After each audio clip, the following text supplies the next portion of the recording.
Elle nous a malheureusement quittés en 2011. Elle a rejoint le triste célèbre cercle des 27. C'est Amy Winehouse qui aura un hommage rendu par le groupe Rehab à la salle de l'Oratoire le 1er février.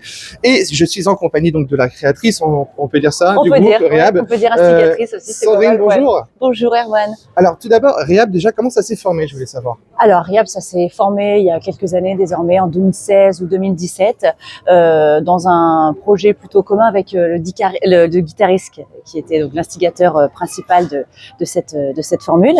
Et puis voilà, on a eu l'occasion d'écumer quelques scènes, notamment en Vendée. Principalement. Et puis après, donc le guitariste a œuvré dans d'autres formations musicales et on a essayé de recréer le groupe. Donc il y a eu plusieurs musiciens qui m'ont accompagné toutes ces années, avec une petite pause entre les deux parce que j'ai plusieurs formations musicales, principalement du gospel, et c'est ce qui prend une grande partie de mon temps et de mon énergie, mais j'adore. Et donc Rehab, c'était un petit peu essoufflé et là on est reparti pour cette année sur les chapeaux de roue. Et Amy Winehouse, ça tombe sous le sens parce que Rehab, de base, vous êtes un groupe qui justement rend hommage à son œuvre musicale. Exactement. Qu'est-ce qu'elle représente pour toi musicalement? Qu'est-ce qu'elle a représenté, Amy Winehouse? Alors moi, évidemment, j'adore ce personnage. C'est un personnage brillant, musicalement et humainement. Également, on a l'impression de systématiquement la décrire comme quelqu'un de torturé ou accro aux drogues dures. C'est malheureusement ce qu'on retient d'elle, alors que c'était vraiment un personnage très très atypique, qui jouait beaucoup sur l'ambivalence. Elle pouvait être très éclairée, très dynamique, avec une signature vocale extraordinaire. Et d'ailleurs, elle a réussi à conquérir le monde à seulement 17 ans avec son premier album Frank.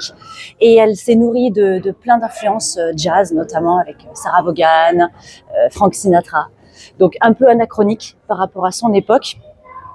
Et puis après, plus une orientation hip-hop, R&B, reggae, ska. Voilà, beaucoup d'influences afro-américaines aussi.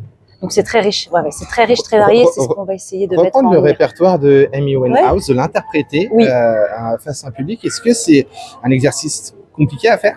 Oui, c'est compliqué parce qu'elle racontait une histoire. Elle raconte sa vie, elle raconte ses vicissitudes, elle raconte ses désillusions amoureuses aussi. C'était quelqu'un de très torturé, écorché vive. Peut-être pas torturé, mais écorché vive, qui ressentait les choses avec beaucoup d'émotions. Donc elle avait besoin de le transmettre comme ça dans son écriture avant tout et après un public.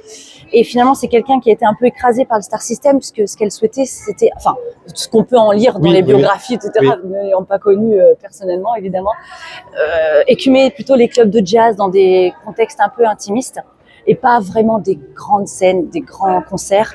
Et ça l'a aussi précipité dans sa chute.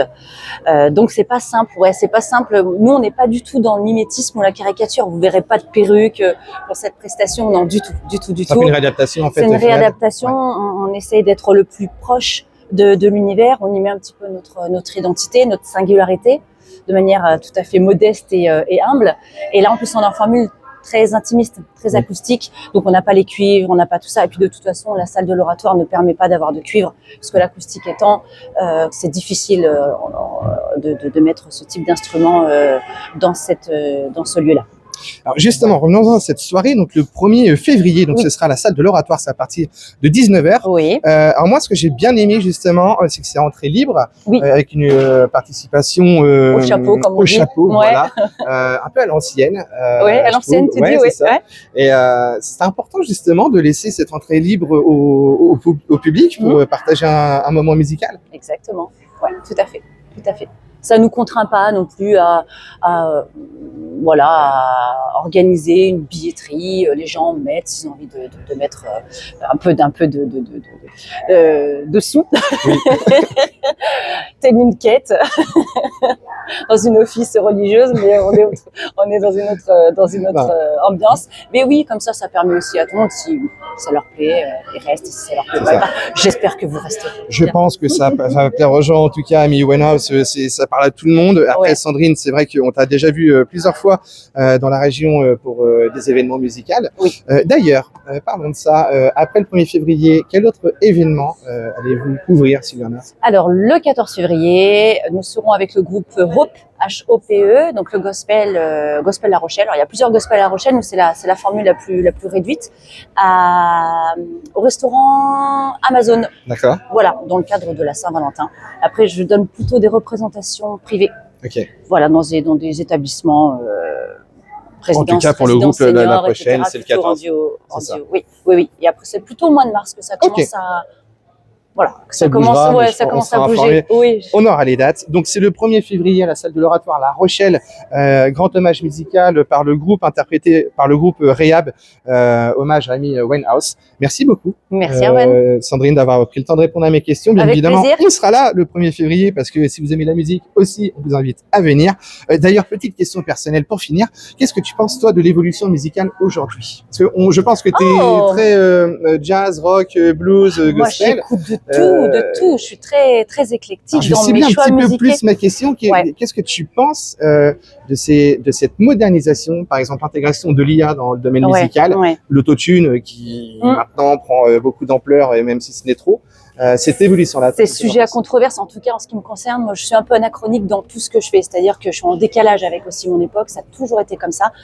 Je suis plutôt de la génération milléniale, donc la génération X, qui a normalement évolué un petit peu avec les réseaux sociaux, pardon, j'en bafouille, et toutes les nouvelles technologies. Force est de constater que j'ai un petit peu du mal à m'y mettre. Et l'avènement de l'intelligence artificielle, ça peut éventuellement aider dès lors où on a besoin de remplacer tel ou tel instrument dans une composition, on va dire, originelle dans l'essence même de la création. Si tant est qu'on intègre après de vrais musiciens et musiciennes dans sa composition, après de l'utiliser à grande échelle, je pense que ça répond surtout à un formatage des productions actuelles qui ont besoin aussi d'être dans le efficace, dans le simple, dans le sensationnel aussi. Les voix sont aussi lissées. Hein, il faut le savoir, ce que vous entendez à la radio, c'est travailler, retravailler. Moi, j'aime les voix pures, j'aime les voix voilà, avec une âme. C'est peut-être un peu galvaudé ce que je dis, mais avec quelque chose à dire, à revendiquer. C'est plutôt le côté lisse qui me gêne un peu. Après, il y a des interprètes extraordinaires, mais pas nécessairement sur la grande scène médiatique. C'est plutôt dans les petits festivals, les concerts. C'est ça, il faut aller voir des gens comme ça, qui sont pas trop médiatisés, et on découvre des talents incroyables, musiciens, musiciennes, artistes vivants, comédiens, voilà, circassiens. Enfin, il y a tellement d'artistes qui ont envie de revendiquer leur art. Voilà. Et c'est pour ça aussi qu'il faut aller le 1er février à la salle de l'Oratoire. Il n'y aura pas d'autotune, il n'y aura pas d'IA, c'est sûr. Il n'y aura que de la musique et de la voix. Et c'est ça qu'on aime. Et dans le fond, au final, la musique, c'est ça aussi. Sandrine, merci beaucoup. Merci de répondre à mes questions. On se retrouve bien évidemment le 1er février pour cet événement musical à ne pas rater. Si vous aimez la vraie musique, si vous avez aimé le travail musical de Amy Winehouse, Rehab vous propose une réadaptation musicale. Voilà, c'est à La Rochelle, à la salle de l'Oratoire.